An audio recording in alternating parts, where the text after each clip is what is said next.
ഞാനിവിടെ 2015 സാറിൻ്റെ കോച്ചിങ്ങിലായിട്ട് വന്നതായിരുന്നു.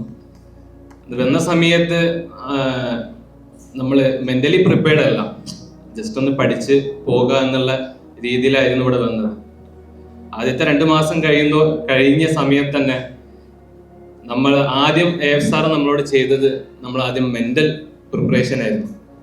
അതായത് നമുക്കൊരു 1 ഇയറിൻ്റെ ഉള്ളിൽ ഈ ഒരു എങ്ങനെ ക്രാക്കിൽ ചെയ്യാം എന്നുള്ള മെൻ്റൽ പ്രിപ്പറേഷനാണ് ഫസ്റ്റ് AF സാറ് തന്നത്. അപ്പം ഞാൻ ആകെ എനിക്കൊരു വാക്കുകൾ പറയാനേ ഉള്ളൂ. നമ്മൾ AF സാറ് പറയുന്നത് എന്താണോ 100% നമ്മൾ ആക്സെപ്റ്റ് ചെയ്ത് കഴിഞ്ഞാൽ 100% ഉറപ്പാണ് AF സാറ് പറഞ്ഞ കാര്യങ്ങൾ നടക്കുക തന്നെ ചെയ്യുന്നത്. എന്നുവെച്ചാൽ സാറിനും കോൺഫിഡൻ്റ് ആണെങ്കിൽ ഇവിടെ പഠിക്കുന്ന കുട്ടികൾ ചെയ്തു കഴിഞ്ഞാണെങ്കിൽ 100% സാറ് പറയുന്ന മാതിരി ചെയ്തതാണെങ്കിൽ അതുപോലെ തന്നെ റിസൾട്ടിൽ നിങ്ങൾക്ക് പബ്ലിഷ് ചെയ്ത് കാണാൻ പറ്റും. പിന്നെ എൻ്റെ അനുഭവം അത് തന്നെയാണ്. ഞാൻ ഇവിടെ നിന്ന് പോയതിന് ശേഷമാണ് കോയമ്പത്തൂർ MBBS ജോയിൻ ചെയ്തതും അവിടെ പഠിക്കുന്ന സമയത്തും സാറിൻ്റെ ഓരോ ഉപദേശങ്ങളും നിർദ്ദേശങ്ങളെല്ലാം അവിടെയും ഹെൽപ്ഫുൾ ആയിട്ടുണ്ട്. അതുപോലെ തന്നെ പഠിച്ചു കഴിഞ്ഞപ്പം ഇക്കറ ഹോസ്പിറ്റലിൽ വർക്ക് ചെയ്തുകൊണ്ടിരിക്കുകയാണ്. അപ്പോൾ അടിപൊളിയായിട്ട് ഇങ്ങനെ പോകുന്നുണ്ട് കാര്യങ്ങളെല്ലാം.